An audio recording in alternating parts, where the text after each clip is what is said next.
నమస్తే సువర్ణ మీడియాకు స్వాగతం. ప్రభుత్వం మారింది, మరి పాలన మారుతోందా? కొత్త ప్రభుత్వం ఇచ్చిన 6 గ్యారెంటీల్ని అమలు చేయడానికి ఎలాంటి చర్యలు చేపడుతోంది? గ్యారెంటీలు 6 ఇచ్చింది, దరఖాస్తు పత్రం 1 ఇచ్చింది. అలాగే ఎన్నో అనుమానాలకు తావిస్తోంది. సో వీటన్నింటినీ ఎలా అమలు జరుగుతోంది, ఎలా అమలు జరిగితే బాగుంటుంది, ప్రజాపాలన, నిజమైన ప్రజాపాలన ఎప్పుడొస్తోంది, వీటి గురించి మాట్లాడడానికి మనతో ఇవాళ ఉన్నారు విజ్ఞాన భాండాగారం ప్రొఫెసర్ కాసిం గారు. సో ఆయనతో మాట్లాడి తెలుసుకుందాం ఈ ప్రభుత్వం ఎలాంటి చర్యలు చేపడుతోంది, ప్రజాపాలన నిజంగా వస్తుందా లేదా అని ఆయన అడిగి తెలుసుకుందాం. నమస్తే సార్. నమస్తే. సో సార్, ప్రభుత్వం అయితే మారింది, ప్రజల్లో విప్లవం పుట్టుకొచ్చింది. సడన్ గా 6 నెలల్లో సినిమా మారిపోయింది. బీఆర్ఎస్ ప్రభుత్వాన్ని గద్దె దించేసింది. ప్రజల చైతన్యం అనొచ్చు, లేకపోతే ఇంకేమన్నా కావచ్చు. వాళ్ళు మార్పు కోరుకుంటున్నారా, లేకపోతే సమాజాన్ని న్యాయం కోరుకుంటున్నారా ఏంటో తెలియదు, కానీ ఆల్ ఆఫ్ ఏ సడన్ ఎవరు ఎక్స్పెక్ట్ చేయని విధంగా కాంగ్రెస్ ప్రభుత్వం గద్దెనెక్కింది. సో ఇప్పుడు కాంగ్రెస్ ప్రభుత్వం ఇచ్చిన 6 గ్యారెంటీలు ఎలా ఉంటాయి అంటే, ఒక దరఖాస్తు పత్రం అయితే ఇచ్చింది, మరి ఆ 6 గ్యారెంటీల అమలు జరుగుతుందంటారా నిజంగానే, అది కూడా 100 రోజుల్లో? అదమ్మా, ఇప్పుడు తెలంగాణ ప్రాంతంలో 9.5 సంవత్సరాలకు పైగా పరిపాలించిన బీఆర్ఎస్ పార్టీ మొన్న అధికారాన్ని కోల్పోయింది. దాదాపు 10 సంవత్సరాల అధికారానికి దూరంగా ఉన్న కాంగ్రెస్ పార్టీ అధికారంలోకి వచ్చింది. అయితే ఒక పార్టీ పోయి ఇంకొక పార్టీ అధికారంలోకి రావడానికి కేవలం 2 పార్టీల మధ్యన జరిగిన సంఘర్షణనో, వివాదమో, వాదనో అని కాకుండా ఇది మొత్తం సమాజంలో వ్యక్తమైన అభిప్రాయంగా ఇప్పుడు అధికారంలోకి వచ్చినటువంటి వాళ్ళు గ్రహించాలి. కేవలం కాంగ్రెస్ పార్టీ నాయకులు, కాంగ్రెస్ పార్టీలో ఇవాళ ముఖ్యమంత్రి అయిన రేవంత్ రెడ్డి గారు, లేకపోతే రాహుల్ గాంధీ గారో, ప్రియాంక గాంధీ గారో చేసిన పోరాటం వలన, వాళ్ళు చేసిన ప్రచారం వలన కాంగ్రెస్ ప్రభుత్వం అధికారంలోకి వచ్చింది అనుకోవడానికి వీల్లేదు. వాళ్ళ ప్రయత్నం ఒక పొలిటికల్ పార్టీగా వాళ్ళు చేశారు. నిజంగా తెలంగాణ ప్రాంతంలో ప్రతిపక్షంగా ఉన్నటువంటి కాంగ్రెస్ పార్టీ ఈ 9.5 సంవత్సరాల కాలంలో ప్రతిపక్ష పాత్రని ఎగ్జాక్ట్లీ నిర్వర్తించకపోవటం మూలంగా ఒక శూన్యం ఏర్పడింది. రాజకీయ శూన్యం అంటాం దీన్ని. ఈ రాజకీయ శూన్యములోకి రకరకాల పార్టీలు ప్రవేశించడానికి ప్రయత్నం చేశాయి. బీజేపీ పార్టీ ఆ శూన్యంలోకి ప్రవేశించి ఇవాళ 8 ఎమ్మెల్యే స్థానాలు గెలవటం తెలంగాణ ప్రాంతంలో అంటే అదేం చిన్న విషయం కాదు. 19 స్థానాల్లో సెకండ్ స్థానంలో ఉంది బీజేపీ పార్టీ. అంటే నిన్న హోమ్ మినిస్టర్ అమిత్ షా గారు మాట్లాడారు వాళ్ళ పార్టీ మీటింగ్లో, 30 స్థానాలు గెలవాలి మనము, కానీ 8 స్థానాల దగ్గరనే ఆగిపోయాము అన్నాడు. అంటే కాంగ్రెస్ పార్టీ చేయలేని పాత్రలోకి బీజేపీ పార్టీ ప్రవేశించిన ఒక వాతావరణం తెలంగాణలో కనిపిస్తుంది.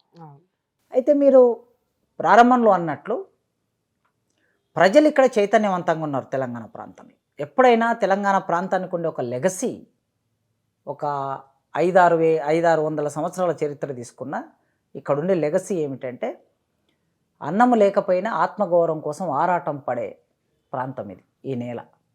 ఆ నేలలో ఉన్నటువంటి ప్రజలు 9.5 సంవత్సరాల కాలంలో బీఆర్ఎస్ పార్టీ పరిపాలన, గతంలో టీఆర్ఎస్, తర్వాత బీఆర్ఎస్, వీళ్ళ పరిపాలన కాలంలో స్వేచ్ఛ లేదు, ప్రజాస్వామ్య విలువలు లేవు, రాజకీయ ఆకాంక్షలను వ్యక్తం చేయడానికి అవకాశం లేదు. ప్రజలు తమ ఆకాంక్షల్ని ప్రభుత్వం దృష్టికి తీసుకెళ్లటం వివిధ పోరాట రూపాల్లో తీసుకెళ్తారు.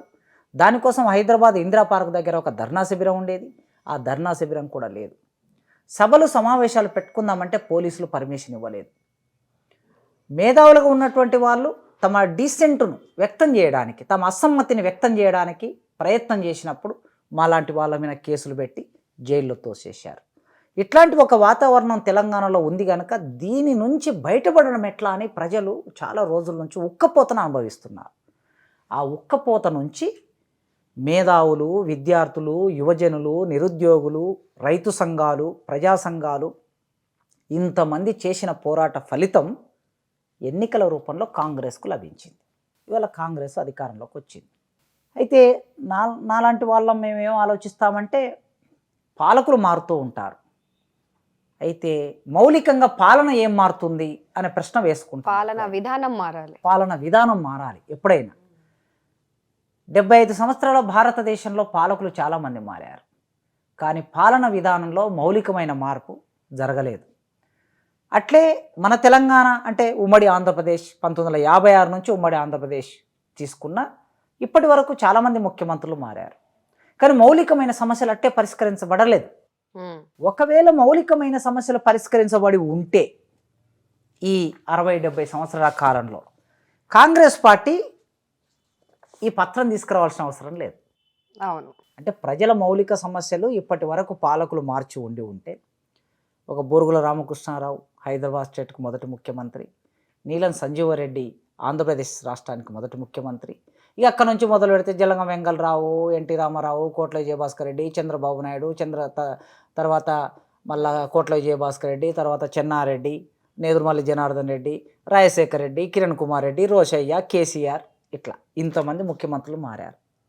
మరి మారినాక స్త్రీలకి ఇంకా మేము సహాయం చేస్తామంటున్నారు వీళ్ళు. అంటే 70 ఏళ్ళలో స్త్రీల జీవితాల్లో మీరు ఏం మార్పు తీసుకురాలేదనే కదా అర్థం. అట్లే రైతులకి రైతు భరోసా ఇస్తామంటున్నారు, అంటే మీరు రైతుల జీవితాల్లో వ్యవసాయ రంగంలో ఏం మార్పు తీసుకురానట్లే కదా. వృద్ధులకి పెన్షన్ ఇస్తామంటున్నారు, వృద్ధులకి కావలసిన సామాజిక భద్రత మీరు ఇవ్వనట్లే కదా. మహిళలకి రకరకాల పథకాలు మీరు ప్రవేశపెట్టారు. కనుక ఈ కాలములో పాలనలో ముఖ్యమంత్రులు మారారు, కానీ పాలన విధానాలు మారకపోవటం మూలంగా ఈ సమస్యలు అట్లే ఇంకా సమాజంలో ఉనికిలో ఉన్నాయి. ఈ సమస్యని పరిష్కరించవలసిన బాధ్యత ఇవాళ కాంగ్రెస్ పార్టీ చేపట్టాలి.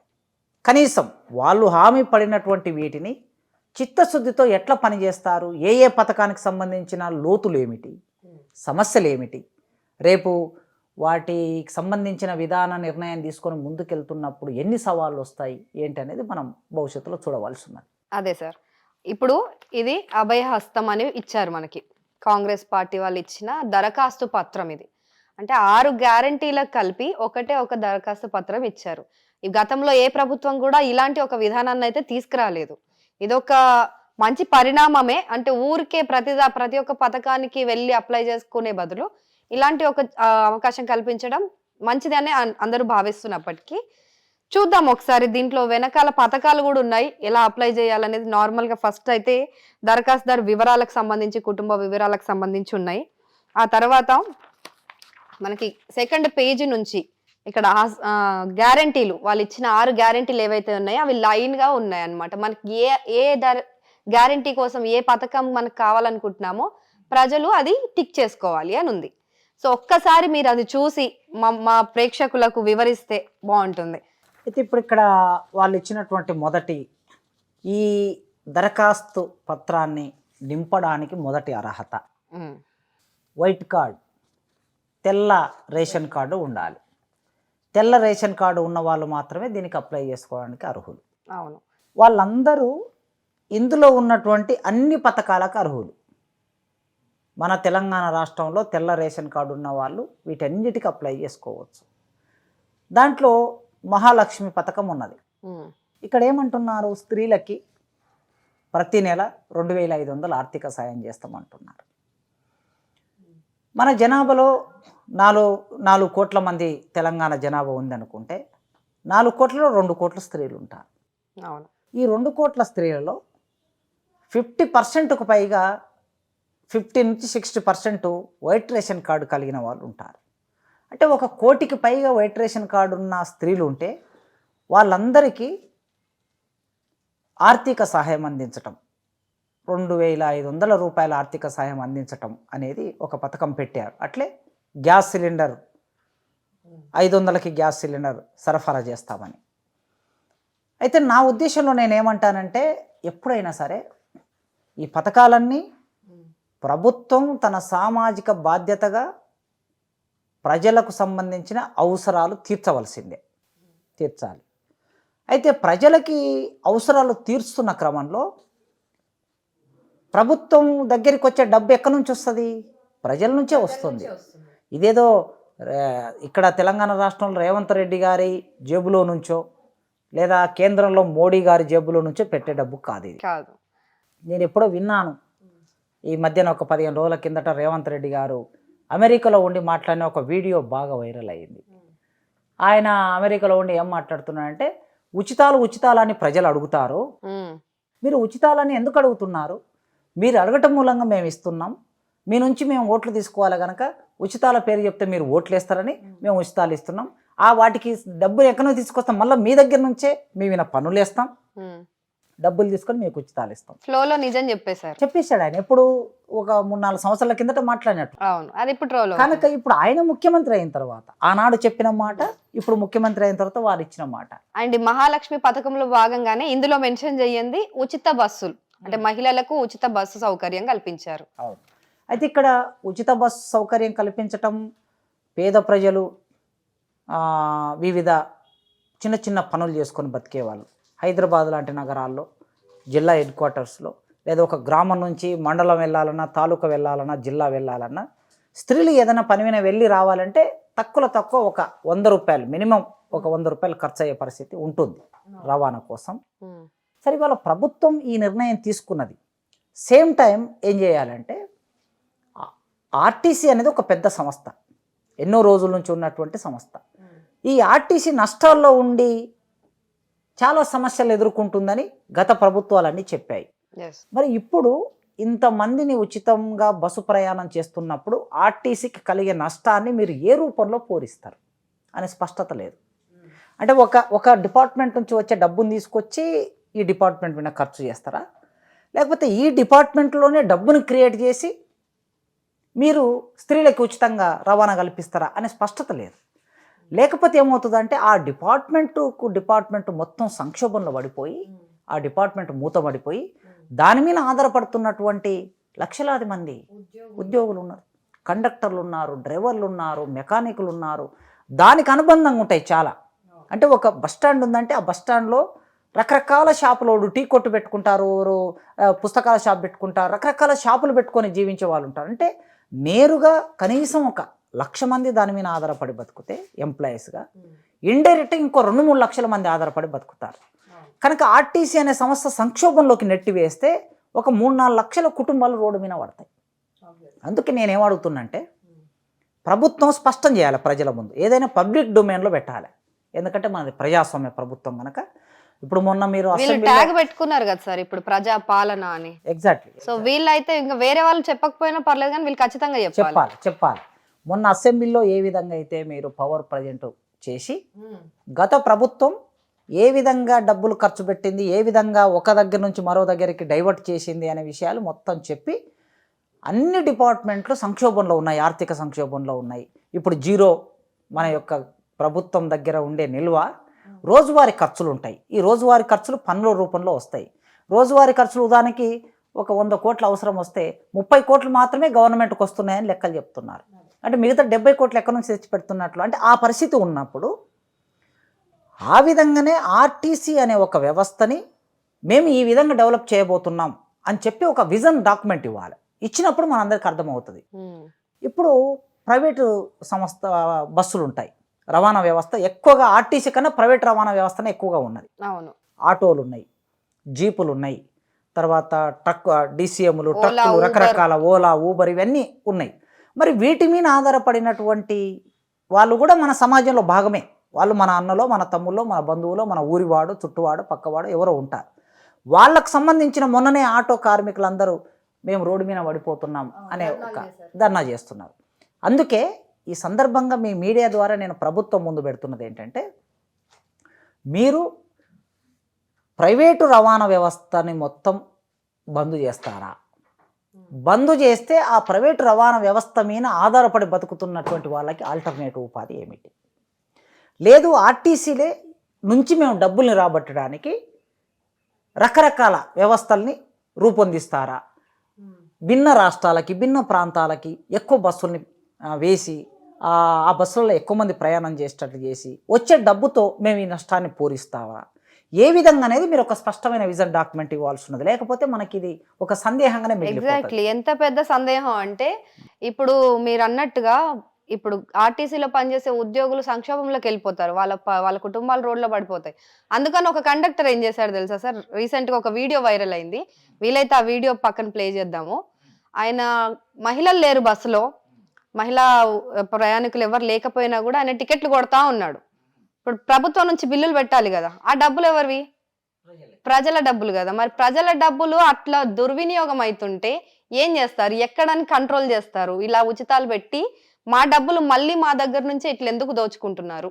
అదే ఈ ప్రశ్నలన్నీ వస్తాయి రేపు. అందుకే ఈ ప్రశ్నలన్నీ వస్తాయి గనక వెంటనే ప్రభుత్వం ఏం చేయాలంటే, మేము ఈ పద్ధతిలో వెళ్ళాలనుకుంటున్నాం అని చెబితే కొన్ని ప్రశ్నలకి నివృత్తి జరుగుతుంది.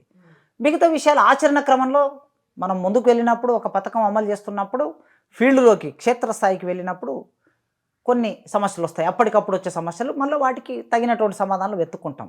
కానీ మొదలైతే ఇప్పుడు ఇన్ని పథకాలకి డబ్బులు ఎక్కడి నుంచి చేస్తారనేది మొదటి ప్రశ్న. ప్రభుత్వ ఉద్యోగస్తులు మన తెలంగాణ రాష్ట్రంలో పబ్లిక్ సెక్టార్లో ఉన్నటువంటి వాళ్ళు, ప్రభుత్వ ఉద్యోగస్తులు అందరు కలుపుకుంటే ఒక 3 లక్షల మంది ఉన్నారనుకుంటే, ఈ 3 లక్షల మందికి జీతాలు ఇవ్వటమే కష్టమవుతుంది. 1వ తారీఖు జీతాలు రావటం లేదు. 25 పోయిన గవర్నమెంట్ ఉన్నప్పుడు 25, 26వ తారీఖులలో కూడా జీతాలు తీసుకున్నారు. 1వ తారీఖు రావాల్సిన జీతం 25వ తారీఖు వెళ్ళిందంటే నీ దగ్గర డబ్బు లేదని అర్థం. దానితో పాటు చాలా వాటికి చెల్లింపులు ఆగిపోయాయి. కాంట్రాక్టర్లు ఉన్నారు, రోడ్డు వేసిన వాళ్ళు, కాలువలు తీసిన వాళ్ళు, బిల్డింగులు కట్టిన వాళ్ళు. ఇవాళనే ఒక వార్త పతాక శీర్షికగా వచ్చింది. మనకి చే నెంబర్ నుంచి ఉప్పల్ మీదుగా వెళ్తున్నటువంటి ఫ్లైఓవర్ ఏదైతే ఉన్నదో గట్కేసర్ వరకు, ఈ ఫ్లైఓవర్ 2020 లోపుగా కట్టాల్సిన ఫ్లైఓవర్ అట. 2020 లోపుగా కట్టాల్సింది 2024 వచ్చినాం మనం. 4 ఏళ్ళు అయినా కూడా పూర్తి కాలే.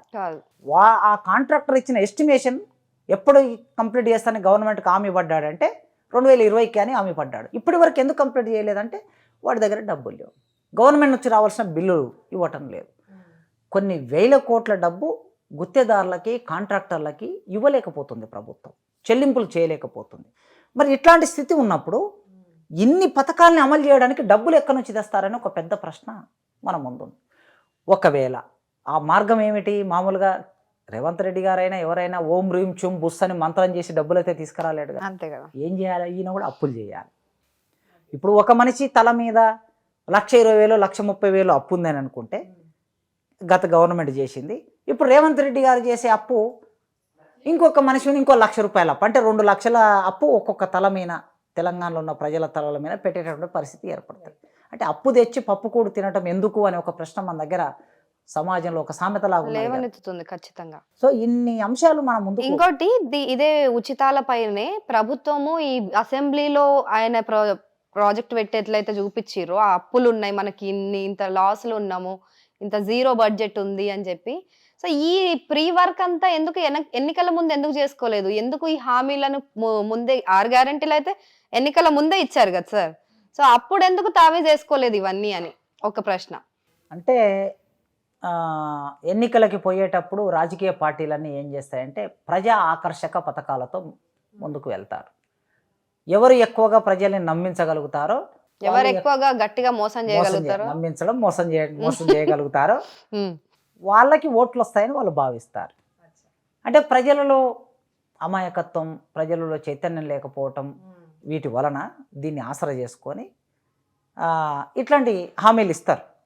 ఈ హామీలు ఇచ్చిన తర్వాత అధికారంలోకి వచ్చామనుకోండి, అధికారంలో వచ్చినప్పుడు చూద్దాం ఏమవుతుంది. 5 ఏళ్ళు అయితే అధికారం ఉంటుంది కదా, ప్రజలు మళ్ళీ వచ్చి మనల్ని అయితే ముఖ్యమంత్రి సీట్ నుంచి లాగేసే పరిస్థితి ఉండదు కదా.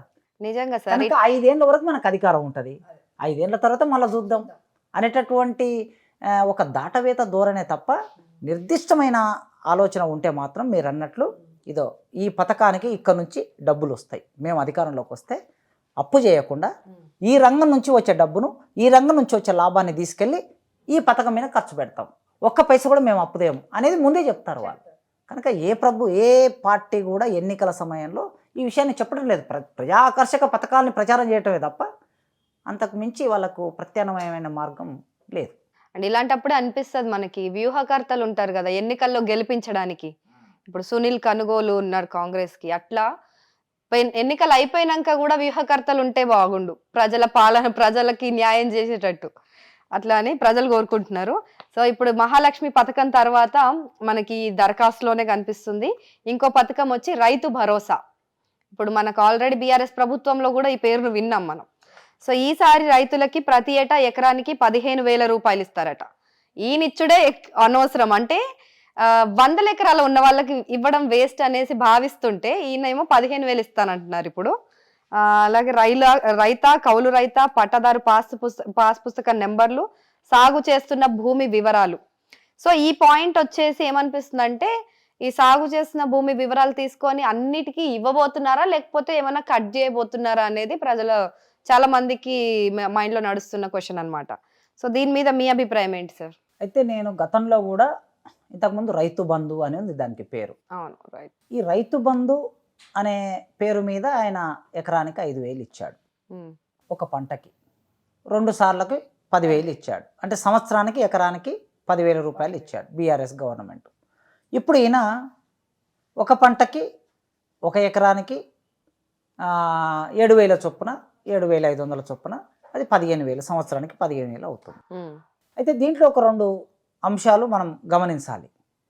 గత ప్రభుత్వము 100 ఎకరాల భూమి ఉన్న వాళ్ళకి రైతు బంధు వర్తింపజేసింది. కేసీఆర్ గారు రైతు బంధు తీసుకున్నారు, రాజగోపాల్ రెడ్డి గారు రైతు బంధు తీసుకున్నారు, కోమటిరెడ్డి వెంకరెడ్డి గారు తీసుకున్నారు, ఈటల రాజేందర్ గారు తీసుకున్నారు, 1 ఎకరం ఉన్నటువంటి రైతు కూడా తీసుకున్నారు. దీనికి ఒక పరిమితి లేదు. హైదరాబాద్ చుట్టుపక్కల రంగారెడ్డి లాంటి జిల్లాలో కొన్ని 100 ఎకరాలు కార్పొరేట్ కంపెనీలు లేదా భూస్వాములు ఉన్న డబ్బులు ఉన్నటువంటి వాళ్ళు, సినిమా యాక్టర్లు, పెట్టుబడిదారులు, రాజకీయ నాయకులు 100 ఎకరాలు, 200 ఎకరాలు, 300 ఎకరాలు బినామీ పేర్ల మీద కొనేశారు. వీటికి కూడా రైతు బంధు వర్తింపజేశాడు. రైతు లేడు అక్కడ, రైతు సాగు ఉండదు. అదే భూమి చుట్టూ కంచె వేసి ఒక భూమి మాత్రం కనిపిస్తుంది మనకు. మామూలుగా రైతు బంధు అనేది దేనికోసం? పంట పండియడానికి, పెట్టుబడి. దాని కాన్సెప్ట్ పెట్టుబడి. పంట పండియాలంటే రైతుకు పెట్టుబడి కావాలనక ఆ పెట్టుబడి అవసరం కోసం ఇచ్చారు, ఇవ్వాలి లెక్క ప్రకారం. అది కాకుండా పెట్టుబడి అవసరం ఉన్న రైతులు ఎంతమంది ఉన్నారో దానికి రెట్టింపు పంట పండించిన రైతులకి రైతు బంధు పోయింది అవును గతంలో. మరి ఇప్పుడు ఈ ప్రభుత్వం ఏం చేస్తుంది? ఏమైనా పరిమితి పెడుతున్నారా? 10 ఎకరాలు, 15 ఎకరాలు, మన దగ్గర సాలీన ఉన్నటువంటి తీసుకుంటే 5 ఎకరాలు నుంచి 10 ఎకరాల మధ్య ఉన్న రైతులు ఎక్కువ మంది ఉంటారు. మిగతా ఎకరము, అరెకరము, 2 ఎకరాలు, ఎకరన్నర ఉన్నటువంటి వాళ్ళు చిన్న రైతులు ఉంటారు. ఈ మధ్యతరగతి రైతులు ఎవరైతే ఉంటారో వీళ్ళని ఒక ప్రాతిపాదికగా తీసుకోవాలనేది నా అభిప్రాయం వ్యక్తిగతంగా. అంటే 5 నుంచి 10 ఎకరాలు మధ్యలో ఉన్నటువంటి రైతులు, నిజంగా సాగు చేసేటటువంటి వాళ్ళు ఎవరైతే ఉంటారో వాళ్ళకి రైతు బంధు అందాలి. అట్లే ఇంకా అసలు ప్రభుత్వం సహాయం అనేది కేవలం 15,000 ఇచ్చి చేతులు దులుపుకోవడం కాకుండా అసలు రైతుకు బంధు, రైతు భరోసా అని ఈ గవర్నమెంట్ అన్నా లేదా గతంలో రైతు బంధు అన్నా, ఇది కాకుండా ఏం ఆలోచించాలి అని నేను అనుకుంటున్నంటే, ఒక రైతు పంట పండించడానికి మొట్టమొదలు విత్తనాలు కావాలి, ఎరువులు కావాలి, పురుగు మందు కావాలి, తర్వాత పంటలో ఆ పంట పండించడానికి కావలసినటువంటి కూలి మనుషులు కావాలి పనిచేసేటప్పుడు. ఈ 4 పనులతో పాటు చిట్ట చివరికి జరిగేది పంట పండిన తర్వాత కొనుగోలు జరగాలి. అంటే ప్రభుత్వమే కొనుగోలు చేయాలి. అంటే ఒక 5 అంశాలు రైతు చుట్టూ, వ్యవసాయం చుట్టూ ఉన్నాయి. ప్రభుత్వమే ప్రతి రైతుకు, పంట పండించే ప్రతి రైతుకు ప్రభుత్వమే విత్తనాలు ఇచ్చి, ప్రభుత్వమే ఎరువు మందులు ఇచ్చి, ప్రభుత్వమే పండిన పంటను కొనుగోలు చేస్తే అసలు రైతుకు రైతు భరోసా ఇవ్వాల్సిన అవసరం ఇంకెక్కడ ఏర్పడుతుంది? అదే కదా నేను మొదటి నుంచి ఇది మాట్లాడుతున్నా. గతంలో రైతు బంధు ఇచ్చినప్పుడైనా ఇప్పుడైనా వీళ్ళు ఇచ్చే 15,000 దేనికి సరిపోదండి? 1 ఎకరం సాగు చేయాలంటే ఒక రైతుకు తక్కువ ఒకరోజు ఎకరం మొత్తం సాగు కావడానికి ఒక ట్రాక్టర్ పెట్టాడు అనుకోండి. ట్రాక్టర్ పెడితే గంటకు 2,000 తీసుకుంటారు. గంటకు 2,000 తీసుకుంటే ఎకరాన్ని దున్నడానికి ఒక 4-5 గంటలు పట్టింది అనుకోండి. 4 గంటలు బట్టి 4 గంటల 8,000 అవుతున్నాయి. అంటే నీవిచ్చేది 15,000, ఒక ట్రాక్టర్కి పోయేది 8,000. మిగిలినటువంటి 15,000లో మిగిలినటువంటి డబ్బులు ఏవైతే ఉంటాయో 7,000 రూపాయలు, ఈ 7,000 రూపాయలతో మందులు ఎక్కడ తెస్తాడు, విత్తనాలు ఎక్కడ తెస్తాడు, ఎరువులు ఎక్కడ తెస్తాడు, తర్వాత కూలి మనుషులకు ఎక్కడ ఇస్తాడు? ఈ డబ్బులు ఎక్కడ సరిపోవు. అంటే ప్రభుత్వం ఇచ్చే డబ్బు దేనికి సరిపోదు. అందుకే రైతుకు కావలసిన పరికరాలు గవర్నమెంట్ ఇవ్వాలి, రైతుకు కావలసిన అవసరాలని గవర్నమెంట్ తీర్చాలి. అన్నిటికన్నా ముఖ్యమైనది పంట పండించిన తర్వాత రైతుకు గిట్టుబాటు ధర లేదు, మద్దతు ధర లేదు. అమ్మబోతే అడవి, కొనబోతే కొరవి అనేటటువంటి ఒక సామెత మనం వింటూ ఉంటాం ఎప్పుడు. ప్రతి ఉత్పత్తిదారుడు తన వస్తువుకి తానే రేటు నిర్ణయిస్తున్నాడు ఈ దేశంలో. అవును, ఒక రైతు తప్ప. ఒక రైతు తప్ప. ఒక ఆయన బట్ట తయారు చేస్తే బట్టకి ఇదో 2,000, 3,000, 10,000 అని పెట్టి మార్కెట్లో దానికి లేబుల్ వేసి పెడితే మనం వెళ్ళి లేబుల్ చూసి కొనుక్కొని వస్తున్నాం. ఒక పెట్టుబడిదారుడు ఒక వస్తువును, ఒక టీవీ తయారు చేస్తే, ఒక ఏసీ తయారు చేస్తే, ఏ వస్తువు తయారు చేసినా దాని మీద లేబుల్ వేస్తే మనం వెళ్ళి కొనుక్కొని వస్తున్నాం, బేరం ఆడటం లేదు మనం. కానీ రైతు దగ్గరికి వచ్చేసరికి మనం వాళ్ళ రేటు నిర్ణయిస్తున్నాం. రైతు తను పండించిన మిర్చికి, తను పండించిన కూరగాయలకి, తను పండించిన వరికి తాను రేటు నిర్ణయించే హక్కు ఇవాళ పరిస్థితి రైతుకు లేదు. అది కల్పించాలి మనం. కల్పించి గవర్నమెంట్ ఏం చేయాలంటే డైరెక్ట్గా పొలంలోకి వెళ్ళి, కళ్ళంలోకి వెళ్ళి అక్కడి నుంచి కొనుక్కొని రావాలి. రైతు తన కళ్ళంలో నుంచి ఆ గింజలని మార్కెట్కు తీసుకురావడానికి అయ్యే ఖర్చు ఉంటుంది చూడండి, ఆ ఖర్చు కూడా ఈ గవర్నమెంట్ ఇచ్చేటటువంటి సరిపోదు. ఒక ట్రాక్టర్ పెట్టి ఒక 100 బస్తాలు ఉన్నాయంటే 100 బస్తాలను ట్రాక్టర్కో లారీకో పెట్టి దాన్ని ఒక తాలూకా హెడ్ క్వార్టర్కో జిల్లా హెడ్ క్వార్టర్కు తీసుకురావాలంటే కనీసం 10,000 ఖర్చు అవుతుంది. మరి నీవిచ్చే డబ్బులు రవాణాకే సరిపోతున్నాయి. అందుకే ఈ అన్నిటిని గవర్నమెంటే చూసినప్పుడు రైతు భరోసా కానీ రైతు బంధు కానీ అవసరమే ఉండదని నా అభిప్రాయం. ఇవన్నీ చూడటం లేదు కనుక ఈ పథకాలన్నీ తీసుకొస్తున్నారు. మౌలికమైన మార్పు అని మనం మొదల్లో అనుకున్నాం కదా. రైతు జీవితంలో మౌలికమైన మార్పు ఎప్పుడు వస్తుందంటే తాను పండించిన పంటకి తానే ధర నిర్ణయించినప్పుడు మౌలిక మార్పు వచ్చినట్లు లెక్క. రైతు తాను దున్నుతున్న భూమి మీద తనకే హక్కు పట్ట లభించినప్పుడు మౌలికమైన మార్పు వచ్చినట్లు లెక్క. సో ఈసారి మరి వ్యవసాయ కూలీలకు కూడా 12,000 ఇస్తారట ఏటా. సో ఇది ఎలా సాధ్యం పడుతుంది అసలు? వ్యవసాయ కూలీలు రోజువారీ పని చేసుకునేటటువంటి వాళ్ళు ఉంటారు. వీళ్ళు చాలామంది ఉంటారు, రైతుల కన్నా రెట్టింపు సంఖ్యలో. ఒక రైతు తన పంట పొలంలో ఒక రైతు సాగు చేసుకుంటే 2 ఎకరాలు 3 ఎకరాలు, ఆ 2-3 ఎకరాల్లో పనిచేసే వాళ్ళు ఒక 20 మంది కూలీలు ఉంటారు. మరి ఇంతమంది కూలీలకి ఈ పథకాన్ని ఎట్లా అమలు చేస్తారనేది విత్ జీరో బడ్జెట్తో 12,000 ఒక కూలికి ఇవ్వటం అనేది ఏ ప్రాతిపాదిక మీద కూలీ నిర్ణయిస్తారు. ఉదాహరణకి నాకు 2 ఎకరాలు ఉందనుకోండి, నాకు 2 ఎకరాలు ఉంటే నా 2 ఎకరాలకి రైతు బంధు ఇస్తావు, 15,000 ఇస్తావు. సేమ్ టైం నేను కూలీగా కూడా మారుతా కొన్నిసార్లు. 2 ఎకరాల భూమి ఉన్నోడు మొత్తము 365 రోజులు 2 ఎకరాల్లో పని చేసుకోలేడు. అవును, మా అంటే 1 రోజు 2 నెలలు పని చేస్తే పని అయిపోతుంది, పంట వేసేస్తారు. మళ్ళీ అది కోతకు వచ్చినప్పుడు పని. ఈ మధ్యలో ఖాళీ ఉంటుంది 2-3 నెలలు. ఈ ఖాళీ ఉన్నప్పుడు ఏం చేస్తారు, వీళ్ళు కూలీలుగా మారుతారు వేరే పంట పొలంలో. ఈ ప్రశ్న వస్తుంది, మరి అంటే నేను రైతు బంధు నీకు ఆల్రెడీ రైతు భరోసా 15,000 ఇచ్చాను కదా, కూలీగా మళ్ళీ నీకు ఇవ్వను అనే ప్రశ్న వస్తే దానికి ఏం సమాధానం చెప్తారు?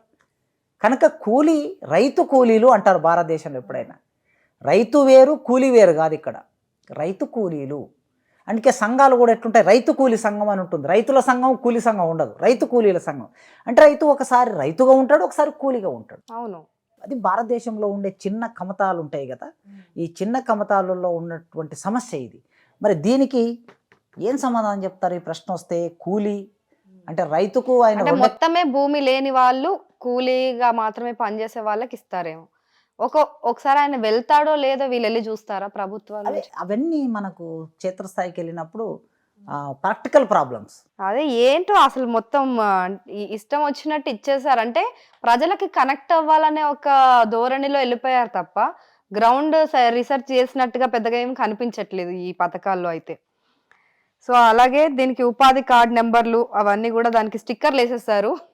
మన పాస్ పుస్తకాల పైన కానివ్వండి, అంగన్వాడీ వాళ్ళకి ఇచ్చే ఆహార పదార్థాల పైన కేసీఆర్ బొమ్మను తీసేసి దానిపైన స్టిక్కర్లు వేసి ప్రభుత్వం అవే విక్రయిస్తూ ఉన్నారు ఇప్పటికే కేంద్రాల్లో అయితే. ఆ తర్వాత చూస్తే మన రైతు భరోసా పథకం తర్వాత ఇందిరమ్మ ఇండ్లు పథకం. అంటే ఇప్పుడు మనకి డబుల్ బెడ్రూమ్ ఇల్లు ఇస్తారా, మరి వీళ్ళు సింగిల్ బెడ్రూమ్ చేస్తారా, దాన్ని ఎట్లు ఇస్తారు ఒకసారి? అంటే గతంలో ఇందిరమ్మ ఇంటి పథకాలు, ఇందిరమ్మ ఇల్లులు ఇచ్చారు. ఎవరైనా భూమి ఉండి కట్టుకోవడానికి ఖాళీ జాగా ఉండి వాళ్ళు కట్టుకుంటే ఒక 70,000 ఇచ్చారు. అయితే ఆ రోజుల్లో 70,000 మొదలు అదేదో 30-40,000 ఉన్నది, ఆ తర్వాత 70,000కి పెంచారు. ఆ పథకం ఆగిపోయే నాటికి కాంగ్రెస్ గవర్నమెంట్ ఉన్నప్పుడు. ఓకే. అయితే ఇక్కడ ఇల్లు లేని అర్హులు అన్నారు. ఇది ఇంటి నిర్మాణానికి ఆర్థిక సహాయం. ఓకే. అంటే ఎవరైతే భూమి ఉంటే ఆ భూమిలో ఇల్లు కట్టుకోవడం. గతంలో కూడా ఇదే పథకం ఉంది, ఇందిరమ్మ ఇల్లు. ఇప్పుడు కూడా అదే పథకం. ఈ ఆర్థిక సహాయం అనేది నిజంగా ఇల్లు లేనటువంటి వాళ్ళకి ఇల్లు గవర్నమెంటే కట్టించాలి. ఫుడ్, షెల్టర్, క్లాత్, కూడు గూడు గుడ్డ అనేటటువంటి మినిమం నీడ్స్ ప్రతి మనిషికి తీరాలి. భారతదేశంలో తీరాలి, మన తెలంగాణలో కూడా తీరాలి. అది ప్రభుత్వం బాధ్యత. ప్రజలకి తీర్చవలసింది ప్రభుత్వం బాధ్యత. ప్రభుత్వం అంటే ఇదేమిటి? ప్రజలు నిర్మాణం చేసుకున్నటువంటిది. ప్రజలు ఎన్నుకొని తమ ప్రతినిధుల్ని చట్టసభల్లోకి పంపించి మళ్ళీ ఆ ప్రజలకు సంబంధించి పరిపాలన చేయడం కోసం వీళ్ళకి కొంతకాలం అధికారం ఇస్తారు. అందుకోసమే ఇల్లు నిర్మాణం చేయటం అనేది ప్రభుత్వం బాధ్యత చేయాలి. ఇది రేపు పక్షపాతంగా గతంలో ఇప్పుడు డబుల్ బెడ్రూమ్ ఇల్లు కానీ లేదా దళిత బంధు కానీ ఈ పథకాలు ఏం జరిగాయంటే టీఆర్ఎస్ కార్యకర్తలు, బీఆర్ఎస్ కార్యకర్తలు అయితే చాలు వాళ్ళకి ఇచ్చేయండి అని ఈ పద్ధతులు ఇచ్చుకుంటూ వచ్చారు. ఇప్పుడు రేపు కాంగ్రెస్ కార్యకర్తలు అయితే చాలు వాళ్ళకి ఈ పథకం వర్తింపజేయటం అనేది కాకుండా గ్రామంలో నిజంగా ఇల్లు లేని వాళ్ళు ఎంతమంది అనేది వాళ్ళ దగ్గర డాటా ఉంది. ఇప్పుడంతా కంప్యూటరైజ్ అయింది ప్రతిది కూడా.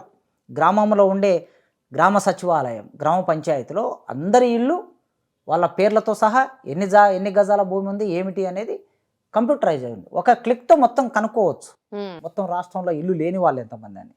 అందుకోసమే ఆ ఇల్లు లేని వాళ్ళ జాబితాను తయారు చేసి ఏ పార్టీతో సంబంధం లేకుండా, ఏ పక్షపాతంతో సంబంధం లేకుండా అందరికీ ఇల్లు కల్పించవలసిన బాధ్యత గవర్నమెంట్ ఉంది. వెంటనే ఈ కార్యక్రమాన్ని చేపట్టాలి. 75 ఏళ్ళ భారతదేశ స్వాతంత్రంలో ఎండకు ఎండే మనుషులుంటే, వానకు తడిచే మనుషులుంటే, చలికి వణికే మనుషులుంటే ఈ దేశం ఏమో అభివృద్ధి అయినట్లు. కనుక ఉండడానికి ఇంత గూడు ఉండటం అనేది ప్రాథమిక అవసరం అనేది నేను భావిస్తున్నా. ఈ పథకాన్ని అన్నిటికన్నా ఇప్పుడు ఇక్కడ చెప్పినటువంటి అన్ని పథకాల కన్నా ఇమీడియట్గా మొదలు పెట్టవలసింది. ఇవన్నీ కూడా 100 రోజుల్లో చేస్తారంట సార్. సరే, ఇక నాయకులు చెప్పడానికి ఏముంది, మాట నరం లేని నాలుక కనుక ఈ నరం లేని నాలుక ఏమైనా పలుకొచ్చు, కానీ ప్రాక్టికాలిటీస్ కూడా మనం చూడాల్సి ఉంటుంది. ఇప్పుడు 30 రోజులు అంటే మనము ఇప్పుడు ఇట్లా లైట్ తీసుకుంటూ పోతే ఏమైతుందంటే వాళ్ళు ఏదన్నా చెప్పొచ్చు అన్న ఒక ధోరణిలోకి వచ్చేసారు సార్. ప్రజలకు తెలుసులేండి మేము ఏం చెప్పినా వాళ్ళు నమ్మరు అన్న స్టేజ్కి వచ్చేసారు నాయకులు. అదే కదా, ఇప్పుడు 30 రోజులు గడిచిందమ్మా. 100 రోజులు అంటే 30 రోజులు గడిచింది.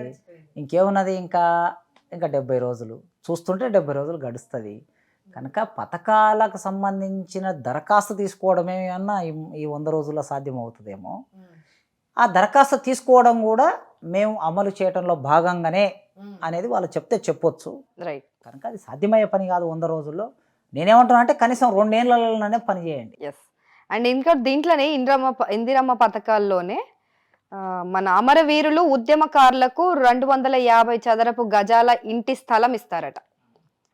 సో ఇది ఎంతవరకు సాధ్యమవుతుంది? ఇప్పటి వరకు గత ప్రభుత్వం ఎలా ఇచ్చింది, మరి అమరవీరులకి ఎలాంటి సాయం చేసింది? ఈ ప్రభుత్వం అయితే ఈ మేనిఫెస్టోలో ఇలా ఇది ఒకటి పెట్టింది. అయితే తెలంగాణ ఉద్యమం నేపథ్యంలో మనకి 1969 నుంచి ఇప్పటి వరకు ఎందరో అమరులయ్యారు. మొదటి దేశ ఉద్యమంలో ఒక 360కి పైగా అమరులయ్యారు 69లో. తర్వాత మొన్న 1996 నుంచి మొదలైన మలిదేశ ఉద్యమం. ఈ మలిదేశ ఉద్యమంలో కూడా రకరకాల కారణాలతో చాలామంది అమరులయ్యారు. ముఖ్యంగా 2009 నుంచి 13 వరకు చాలామంది యూత్ వాళ్ళు ఆత్మహత్య చేసుకున్నారు. కనుక వీళ్ళందరికీ ఈ కుటుంబాలని, పేద కుటుంబాలే, లేవు డబ్బున్న వాళ్ళు ఎవరేమో ఆత్మహత్యలు చేసుకోలే.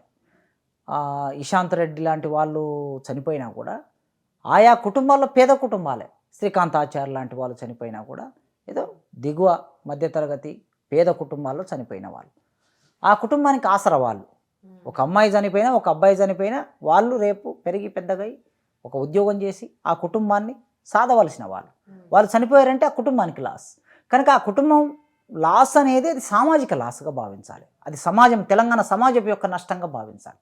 కనుక మన బాధ్యత ఏమిటి? మన బాధ్యత, ఈ సమాజ బాధ్యత, ఈ ప్రభుత్వం బాధ్యత ఏమిటంటే ఆ కుటుంబాలను ఆదుకోవటంలో భాగంగా మేము మొదటి నుంచి పెడుతున్న డిమాండ్, తెలంగాణ ఉద్యమం నుంచి కూడా మేము మాట్లాడుతున్నది ఏంటి, ఆ కుటుంబంలో ఒకరికి ప్రభుత్వ ఉద్యోగం కల్పించండి.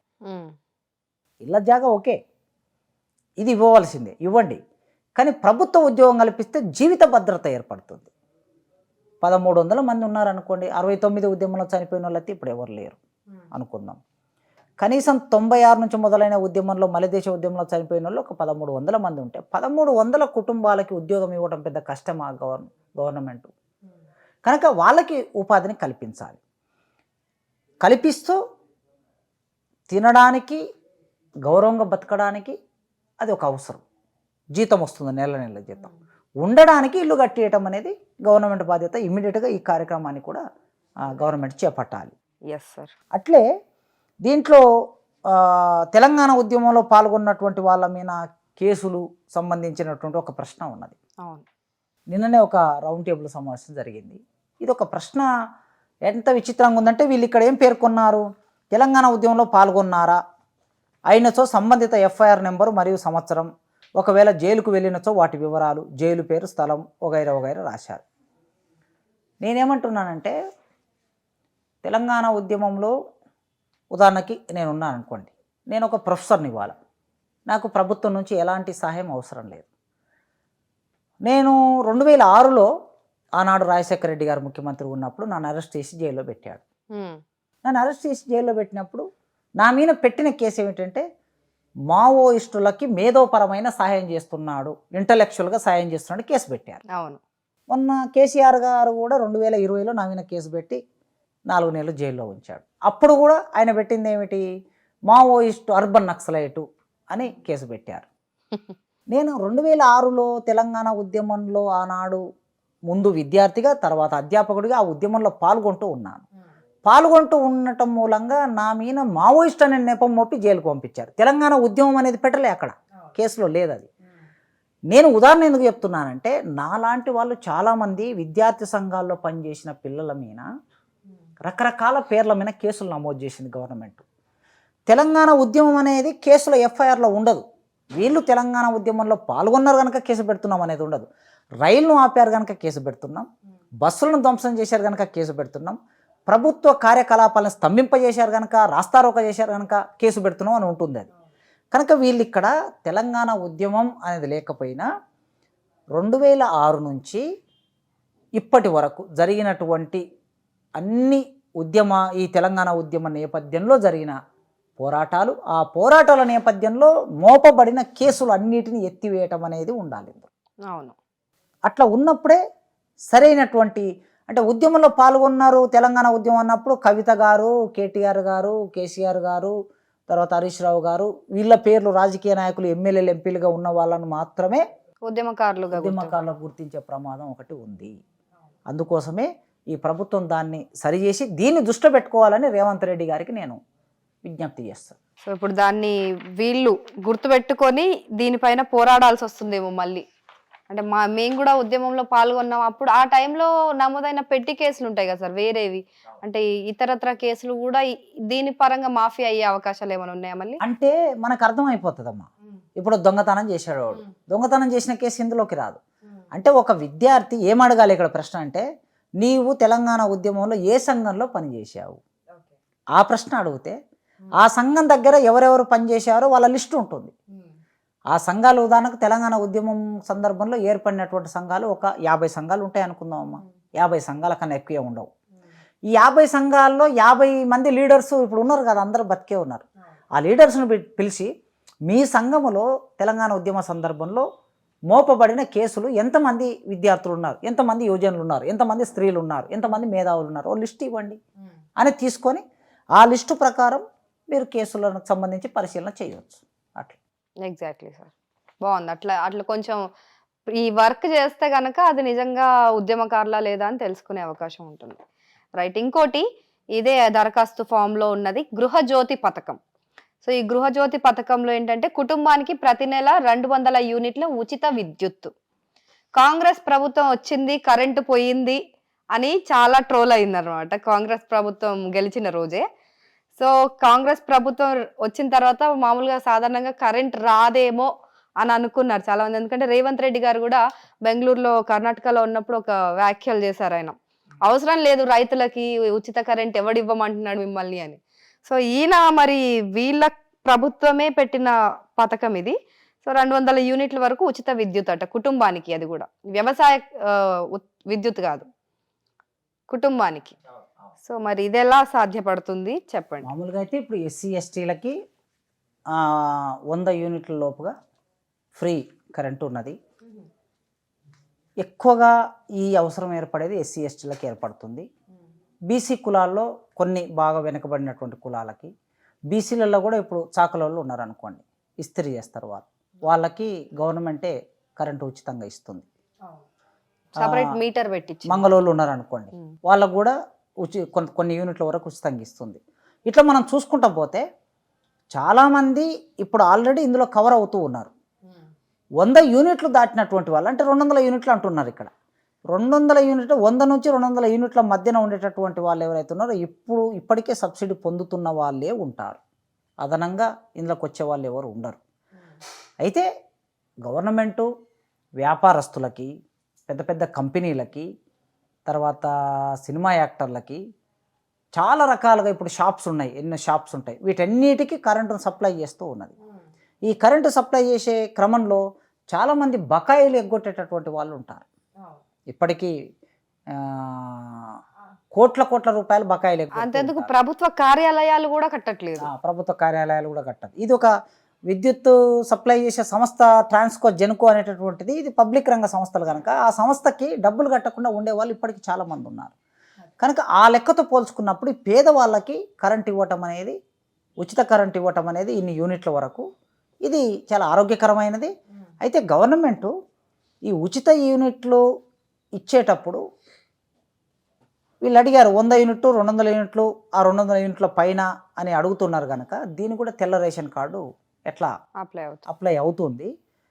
అయితే మరి విద్యుత్ రంగ సంస్థ అప్పుల్లో ఉందని మొన్న చెప్పారు. దాదాపుగా 70,000 80,000 కోట్ల అప్పు ఉందని చెప్పారు. రేవంత్ రెడ్డి గారే చెప్పారు ఆ మాట. మరి ఈ అప్పుని ఎట్లా సరి చేస్తారు? ఇప్పుడు ఇక్కడ ఉచిత విద్యుత్ ఇస్తున్నారు.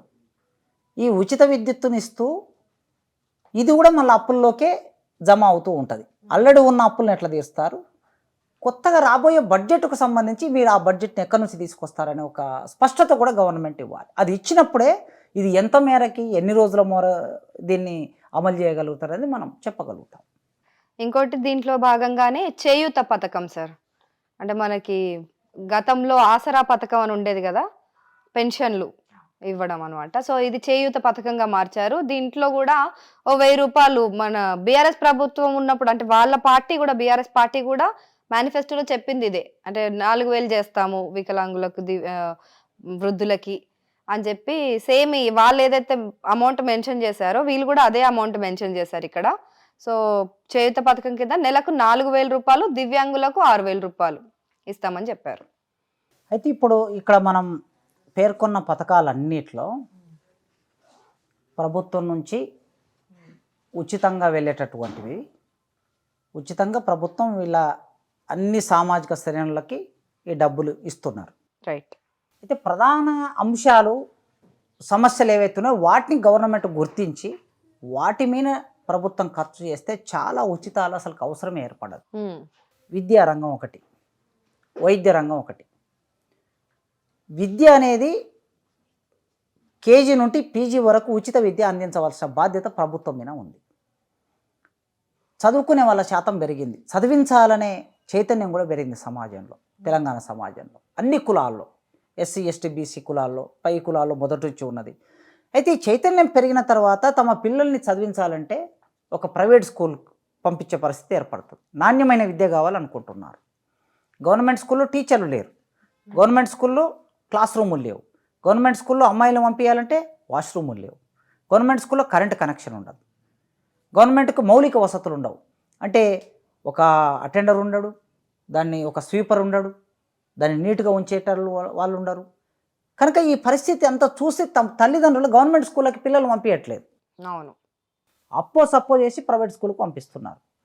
తక్కువ ఒక బిడ్డ మీద కుటుంబం చేస్తున్న ఖర్చు మామూలు స్కూల్కి పంపించినా సరే ప్రైవేట్ స్కూల్కి 50,000 ఖర్చు అవుతాయి ఫీజుతో సహా. బట్టలు, ఫీజు, పుస్తకాలు అన్నీ. 2 పిల్లలు అంటే 1,00,000 రూపాయలు ఖర్చు అవుతుంది సంవత్సరానికి.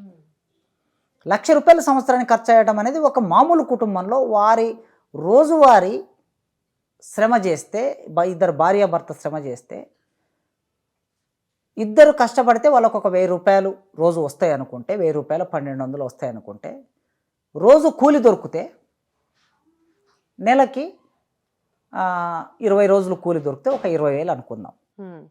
20,000 రూపాయలు ఒక కుటుంబానికి వస్తే వాళ్ళు ఫీజు ఎంత కడతారు, ఇంటి రెంట్ ఎంత కడతారు, కూరగాయలు ఏమిటి, బియ్యం ఏమిటి, బట్టలు ఏంటి, అనారోగ్యాలు ఏంటి, ఇవన్నీ సమస్యలు ఉన్నాయి. అందుకే మొట్టమొదటి గవర్నమెంట్ దేని మీద దృష్టి పెట్టాలంటే ఉచిత విద్య మీద దృష్టి పెట్టాలి. ఉచిత విద్య మీద దృష్టి పెట్టాలంటే గవర్నమెంట్ స్కూల్ పెంచాలి, అందులో టీచర్లను పెంచాలి, అందులో మౌలిక వసతులు కల్పించాలి, అందులో వాష్రూమ్లు ఉండాలి. ఎట్లయితే ఇప్పుడు ఢిల్లీలో గవర్నమెంట్ స్కూల్ను చూడగానే ఒక కార్పొరేట్ స్కూల్ వాతావరణం వచ్చేటట్లు ఏ విధంగా అయితే తీర్చిదిద్దారో అట్లా తెలంగాణ గవర్నమెంట్ చేయాలి. చేసినప్పుడు పిల్లల్ని ప్రైవేట్ స్కూల్కి పంపించే పిల్లల్ని గవర్నమెంట్ స్కూల్కి పంపిస్తారు. అంటే దానివల్ల ఏమవుతుంది, ఒక కుటుంబానికి ₹1,00,000 భారం తగ్గుతుంది. ఇక రెండవది వైద్యం. ఏ చిన్న అనారోగ్యం ఏర్పడినా వెంటనే ప్రజలు తమ జీవితాన్ని కాపాడుకోవడానికి, బతికించుకోవడానికి బంధువుల్ని హాస్పిటల్కి వెళ్తారు.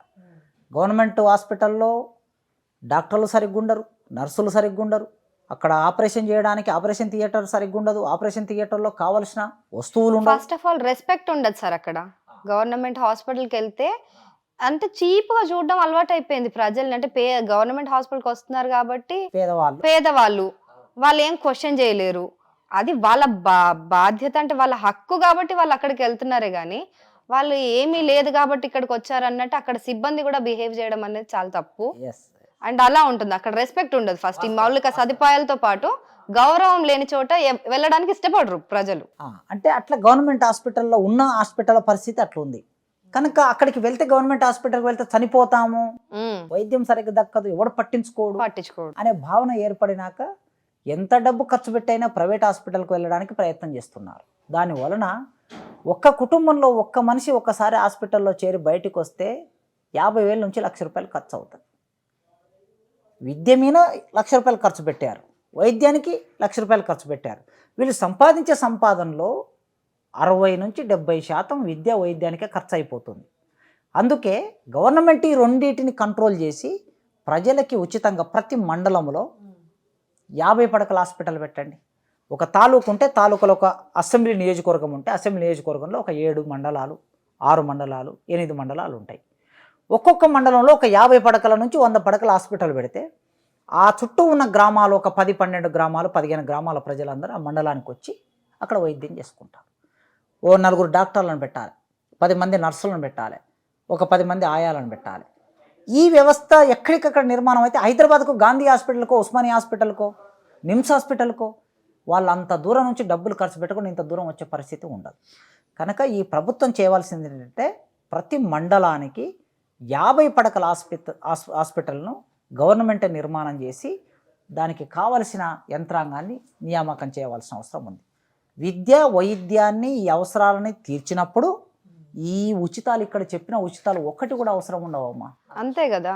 ఇప్పుడు మీరు ప్రొఫెసర్ ఉన్నారు, మీ ప్రభుత్వం నుంచి మీరు జీతం తీసుకుంటున్నారు, మీ కుటుంబాన్ని మీరు పోషించుకోగలుగుతారు, మీ అమ్మని మీ నాన్నని మీరు చూసుకోగలుగుతారు. అంతేగాని వాళ్ళు పెన్షన్ పైన ఆధారపడాల్సిన పరిస్థితి ఎప్పటికీ రాకపోవచ్చు.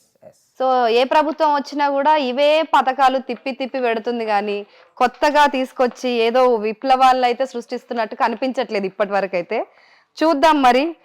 ఇంకోటి దీంట్లో మిగిలిపోయిన 6వ పథకం ఏంటంటే యువ వికాసం. దానికి సంబంధించి ఈ దరఖాస్తులో అయితే ఏమీ లేదు. దీనికి జత చేయాల్సిన పత్రాలు అవన్నీ కూడా ఇచ్చారు దీంట్లో. అండ్ ప్రజాపాలన దరఖాస్తు రసీదు ఒకటి తీసుకొని మరి వెళ్ళాల్సిన పరిస్థితి. మరి ఇదైతే మన దగ్గర ఉన్నది ఇప్పుడు ప్రింట్అవుట్ తీసుకున్నాం సార్, ఇది జిరాక్స్ కాపీ. మరి వాళ్ళు ఇది జిరాక్స్ కాపీని యాక్సెప్ట్ చేస్తారా లేకపోతే ఒరిజినలే తీసుకోవాలా అనేది కూడా ఎక్కడ వాళ్ళు మెన్షన్ చేయలేదు. ప్రజలు దీనికోసం కొట్టుకుంటున్నారు లిటరల్లీ. ప్రజా దర్బార్ అనేది పెట్టేసి ఒకటి ఈ ప్రజాపాలన దరఖాస్తులు ఇవ్వడానికి మనం పొద్దున్నే ఒక న్యూస్ వచ్చింది మనకి. ప్రజలు డోర్స్ ఓపెన్ చేయక ముందుకే పొద్దున్న తెల్లవారుజామున అందరు కూలీలకు వెళ్ళాలి కదా, తర్వాత ఇచ్చేసి వెళ్ళిపోదాం ఒక పని అయిపోద్ది అనేసి ఊర్లలో అట్లా పరిగెత్తుకుంటూ తొక్కేసలాట కూడా జరిగింది అనమాట ఒక చోట.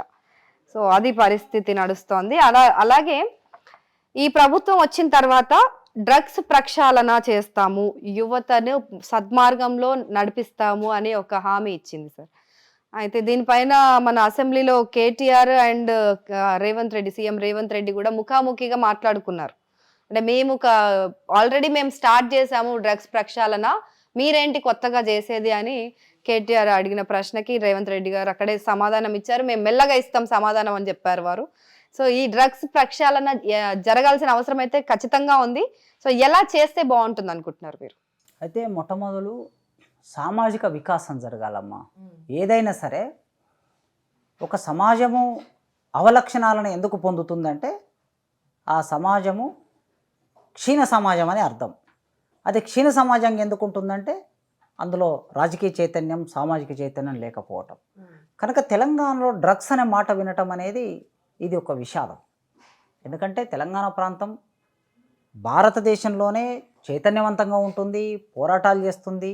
ఎదుటి మనిషికి ఏమైనా జరిగితే ఆ మనిషి గురించి ఆలోచించి ఆ మనిషి కోసం త్యాగం చేసే ఒక లెగసీ మనకు తెలంగాణలో కనిపిస్తుంది. కనుక అట్లాంటి లెగసీ ఉన్న చోట ఇక్కడ డ్రగ్స్ బారిన పడటం అనే ఒక వార్తని మనం వినటమే. హైదరాబాద్ లాంటి నగరాలు కొన్ని జిల్లా హెడ్ క్వార్టర్స్లో స్కూల్స్, ప్రధానమైన స్కూల్స్ను టార్గెట్ చేసి ఈ డ్రగ్స్ వ్యాపారస్తులు ఎవరైతే ఉన్నారో మాఫియా ఆ పిల్లల్ని, పెద్ద పెద్ద స్కూల్లో ఉన్నటువంటి పిల్లల్ని వాటికి బానిసలుగా మారుస్తున్నారు. అందుకే చట్టాలు అనేవి వస్తాయి కట్టుదిట్టంగా. రాజకీయ నాయకులు, సినిమా యాక్టర్లు, వ్యాపారస్తులు, వాళ్ళ పిల్లలు వాళ్ళు ఈ అలవాటు నుంచి బయటపడవలసిన అవసరం ఉన్నది. మొట్టమొదలు బయటపడినప్పుడు మిగతా సమాజాన్ని చైతన్యం చేయడానికి అవకాశం ఉంటుంది. ప్రభుత్వం చాలా కట్టుదిట్టంగా, నిష్పాక్షపాతంగా వ్యవహరించాలి. ఎక్కడి నుంచి డ్రగ్స్ వస్తున్నాయనే విషయం తెలియదా? కేంద్రంలో డ్రగ్స్ వ్యాపారస్తులతో కేంద్రంలో ఉన్నటువంటి వాళ్ళు ఎవరెవరికి సంబంధాలు ఉన్నాయి, రాష్ట్రంలో ఉన్నటువంటి వాళ్ళకి ఎవరెవరికి సంబంధాలు ఉన్నాయి, ఎక్కడి నుంచి లారీలు ఎక్కడికి వస్తున్నాయి, ఏ సముద్రం మీద నుంచి వస్తున్నాయి, ఇవన్నీ అందరికీ తెలిసిన విషయాలే. గవర్నమెంట్లో ఉన్న వాళ్ళందరికీ తెలుసు, పోలీస్ ఆఫీసర్లకు కూడా తెలిసింది. అవును. వాటిని నియంత్రించడం అనేది చాలా ముఖ్యం. మోడీ గారు ఒక్క రోజులో అనుకుంటే 2000 నోట్లు రద్దు అయిపోయింది. ఒక రాత్రి అనుకుంటే రద్దు అయిపోయిందమ్మా. అంటే గవర్నమెంట్ అనుకుంటే ఏదైనా సరే ఆగిపోతుంది. ఒకప్పుడు ఎన్టీ రామారావు గారు మద్యపాన నిషేధం అనుకుంటే, గవర్నమెంట్ నిర్ణయం అనుకుంటే మద్యపానం మొత్తం నిషేధించబడలే. కనుక ప్రభుత్వం అనుకోవాలి, చిత్తశుద్ధితో ప్రభుత్వం ఎప్పుడైనా మన సమాజంలో ఉన్న విద్యార్థి యువతరం యొక్క శక్తి నిర్వీర్యమైపోతుంది. ఆ శక్తి సమాజ బాగు కోసం ఉపయోగపడాలి, ఈ సమాజ అభివృద్ధి కోసం ఉపయోగపడాలి, వాళ్ళ నాలెడ్జ్ సమాజానికి ఉపయోగపడాలి, ప్రపంచానికి ఉపయోగపడాలి. అట్లా కాకుండా వాళ్ళు బానిసలైపోయి జీవితం అంతా అచేతనంగా పడిపోతున్నారు. దాని నుంచి బయటపడాలంటే ప్రభుత్వం ఒకవైపు కట్టుదిట్టమైన చట్టాలు చేయాలి, రెండో వైపు పౌర సమాజం ఉంటుంది. ఈ పౌర సమాజం ఏం చేయాలంటే తల్లిదండ్రులు పట్టించుకోవాలి, చుట్టూ ఉన్న వాళ్ళు పట్టించుకోవాలి, ఉపాధ్యాయులు పట్టించుకోవాలి, నిరంతరం చైతన్యం తీసుకురావాలి. తాగటం తప్పు, తర్వాత డ్రగ్స్కు బానిసలు కావటం తప్పు, కుటుంబం ఎన్ని రకాలుగా దీనివలన ఇబ్బందులు పడతాయి అనే విషయాన్ని విస్తృతంగా ప్రచారం చేసినప్పుడు ఇది సాధ్యమవుతుంది. అయితే మన సమాజంలో ప్రజాస్వామ్యము, లౌకిక విలువలు, పోరాటతత్వం, ఒకప్పుడు పోరాటతత్వం, మన తెలంగాణ ఉద్యమం నడిచిన రోజుల్లో డ్రగ్స్ గురించిన చర్చ పెద్దగా లేదు. అంటే ఒక ఉద్యమం నడుస్తున్నప్పుడు విద్యార్థి యువతరంలో వాళ్ళు నిరాశ నిస్పృహలోకి వెళ్ళినప్పుడు వేరే వాటి వైపు మొగ్గు చూపుతారు. నిరాశ నిస్పృహలు అనేది తెలంగాణ సమాజంలో ఈ 10 ఏళ్లలో వచ్చేసాయి. అంటే మాకు ఉద్యోగాలు రావటం లేదు, చదువులు సరిగ్గా లేవు, తర్వాత మా చదువుల్లో నాణ్యంగా లేవు. కనుక వీటన్నిటిని వాళ్ళు దృష్టిలో పెట్టుకొని ఏదో ఒక బలహీనమైన క్షణంలో ఒక మత్తు పానీయానికి లేదా మత్తు పదార్థానికి విద్యార్థి యువతరం బానిసలుగా మారుతున్నారు. కనుక సమాజంలో నిరంతరం ఉద్యమాలు నడుస్తూ ఉండాలి, సమాజంలో డిసెంట్ చెప్పే అవకాశం ఉండాలి, భావోద్వేగాన్ని వ్యక్తం చేసే అవకాశం ఉండాలి. అట్లాంటి అవకాశాన్ని ప్రభుత్వం నియంత్రించకూడదు. ఎప్పుడు కూడా ఏ ప్రభుత్వం అయినా, కేంద్ర రాష్ట్ర ప్రభుత్వాలు ఎక్కడున్నా నియంత్రణ ఉండకూడదు. ఫ్రీగా ఫ్రీడమ్ ఆఫ్ ఎక్స్ప్రెషన్ అనేది ఉన్నప్పుడు ఆ ఫ్రీడమ్ ఆఫ్ ఎక్స్ప్రెషన్ ఇచ్చి వాళ్ళు ఏమవుతారు, రిలాక్స్ అవుతారు. తన కోపం ఉంటుంది గవర్నమెంట్ విన, ఒకడొచ్చి మాట్లాడతారు, తప్పేముంది మాట్లాడివ్వండి. ప్రజల అభిప్రాయాన్ని గవర్నమెంట్ దృష్టికి తీసుకొస్తారు భిన్న రూపాల్లో. ఒకడు వ్యాసం రాస్తాడు, ఒకడు ఉపన్యాసం ఇస్తాడు, ఒకడు పాట పాడతాడు, లేదా ఒకడు ధర్నా చేస్తాడు. దానివల్ల నష్టం లేదు. ఎప్పుడైతే అవన్నీ నీ దృష్టికి వస్తాయో ఒక ముఖ్యమంత్రి, ఒక ప్రధానమంత్రి సమస్యలు పరిష్కరించడానికి వాళ్ళు నిరంతరం ఆలోచన చేయాలి తప్ప వాటిని అణిచివేయకూడదు. అణిచివేసినప్పుడు ఏమవుతుందంటే వాళ్ళలో ఉన్నటువంటి అన్రెస్ట్ ఇంకోవైపు మల్లుతుంది. దాన్ని మళ్లించుకోవడానికి, అణిచివేసుకోవడానికి ఏదో ఒక మత్తులోకి వెళ్ళిపోవాలనుకుంటారు. అట్లా ఈ ప్రభుత్వాలు సమాజంలో ఫ్రీ వాతావరణాన్ని కల్పించినప్పుడు, అంటే ఇది భావాలకు సంబంధించినటువంటి ఒక వాతావరణాన్ని కల్పించినప్పుడు ఖచ్చితంగా వీటి నుంచి బయటపడతారనే ఆశాభావం ఉన్నది. తెలంగాణ సమాజం మరింత చైతన్యవంతంగా ఆలోచించాలి.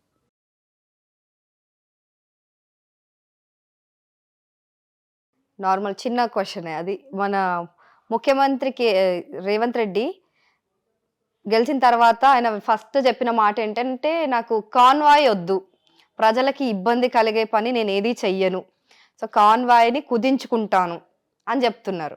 ఆయన ఒక్క వ్యాన్లో వెళ్ళినా ఎస్కాట్ వస్తుంది, ఆయన వెనకాల ఉంటానే ఉంటారు, కాన్వాయ్ ఉంటుంది. సో అప్పుడు భద్రతా చర్యలు, ఆ పోలీసులు ఆ రూట్లో కొంచెం ఆంక్షలు విధించడం అనేది ఏళ్లుగా వస్తున్న ఆచారమే ముఖ్యమంత్రి వెళ్తున్నప్పుడు. సో సీఎం రేవంత్ రెడ్డి మాత్రం ఈ నిర్ణయాన్ని అంత వక్కానించాల్సిన అవసరం ఏముంది? సో దానివల్ల ఏంటి ప్రయోజనం? అయితే సరే, రేవంత్ రెడ్డి గారు ఏ ఉద్దేశంతో చెప్పినా అసలు ఒక ముఖ్యమంత్రి, ఒక మంత్రి, ఒక ఎమ్మెల్యే, ఒక ఎంపీ ఏ భద్రత లేకుండా ప్రజల వద్దకు వెళ్ళగలిగే రోజు రావాలని నేను కోరుకుంటున్నా. అసలు మీకు భద్రతలు ఎందుకు? మిమ్మల్ని ఒక ఎమ్మెల్యేగా 1,50,000 మంది ఓట్లేసి గెలిపించారు ఓ నియోజకవర్గంలో. ఈ తెలంగాణలో ఉన్నటువంటి ఇంత 64 మంది ఎమ్మెల్యేలు కలిసి ముఖ్యమంత్రి అనుకున్నారు. అంటే వీళ్ళందరూ ఆ ప్రజల ప్రతినిధులు. ఇన్ని కోట్ల మంది ఓట్లేసి గెలిచిన తర్వాత అధికారంలోకి వచ్చాక ఆ ప్రజలకి ఒక అభిమాన నాయకులు కదా మీరంతా. మరి అభిమాన నాయకులైన మీరు ఎందుకు మీ చుట్టూ ఒక 5 మంది 10 మంది సెక్యూరిటీ గార్డును పెట్టుకొని, పోలీసులను పెట్టుకొని, భద్రత వలయాన్ని ఏర్పాటు చేసుకొని ప్రజల్లోకి వెళ్తున్నారు? అంటే మిమ్మల్ని ఎన్నుకున్న ప్రజలు మిమ్మల్ని ఏం చేస్తారని భయపడుతున్నారు మీరు? మీకు ఓటేసి ఎన్నుకున్నారు, ముఖ్యమంత్రిని మంత్రిని చేశారు, ఎమ్మెల్యేని చేశారు. అదే నాయకులు ప్రచారం చేసేటప్పుడు వెళ్ళిపోయి వాళ్ళ ఇళ్లలో వెళ్ళి కూర్చొని తింటుంటారు. ఎస్ ఉంటారు. ఇప్పుడు ఎందుకు అధికారంలోకి వచ్చినాక ఈ సమస్య వస్తుంది అంటే మీరు ప్రజలకి వ్యతిరేకంగా ప్రజలకు దూరం అయిపోతారు ఎందుకో మరి సడన్. ప్రజలకు దూరం అవుతున్నారు, కార్పొరేట్లకు దగ్గర అవుతారు, వ్యాపారస్తులకు దగ్గర అవుతారు, పెట్టుబడిదారులకు దగ్గర అవుతారు, భూస్వాములకు దగ్గర అవుతారు, దోపిడికి దగ్గర అవుతారు, ప్రజలకి దూరం అవుతారు, ప్రజలకు అన్యాయం చేస్తారు, ప్రజలకి నష్టం చేస్తారు. కనుక ప్రజలు ఎక్కడ ఇన్ని నష్టాలు చేస్తున్నాం కనుక ఎక్కడ మా మీద వచ్చి పడతారో, మమ్మల్ని దిగ్బంధం చేస్తారో, మమ్మల్ని దాడి చేస్తారో అని భయపడి ఇంత ఎస్కాట్ పెట్టుకుంటున్నారు. కనుక ఒక రేవంత్ రెడ్డి గారే కాదు, అందరు మంత్రులు, రేవంత్ రెడ్డి గారు ఎంపీగా ఉన్నారు, 2 సెక్యూరిటీ ఉన్నారు ఆయనతో పాటు. ముఖ్యమంత్రి కూడా 2 సరిపోతారని నా అభిప్రాయం. ముఖ్యమంత్రిగా కూడా 2 సరిపోతారు. ఆ 2 కూడా లేని రోజులు రావాలని నేను కోరుకుంటున్నా. మామూలుగా అయితే ఎప్పుడు వస్తుంది అంటే మీరు ప్రజానాయకులుగా మారినప్పుడు. మీరు ప్రజానాయకులుగా ఎప్పుడు మారుతారంటే ప్రజల సమస్యలన్నిటినీ మీరు పరిష్కారం చేసినప్పుడు మారుతారని నా అభిప్రాయం. Thank you so much sir. And ఇక్కడ ఈ ప్రభుత్వం ఈ దరఖాస్తులో రాసిన ఈ ప్రజా పాలన అని ఊరికే వక్కా నుంచి చెప్తున్న ప్రజాపాలన నిజంగా ఎప్పుడు వస్తుందని అంటే, మన ఈ ఎస్కాట్ అంటే ఆయన ప్రజలకు నాయకులుగా ఎన్నుకోబడిన ఈ నేతలు ఎవరైతే ఉన్నారో వాళ్ళు భద్రత లేకుండా ప్రజలను డైరెక్ట్ గా వెళ్ళి కలిసిన రోజు మాత్రమే ఈ ప్రజా పాలన సాధ్యమవుతుందని ప్రొఫెసర్ కాసిం గారు చెప్పిన పరిస్థితి చూసాం.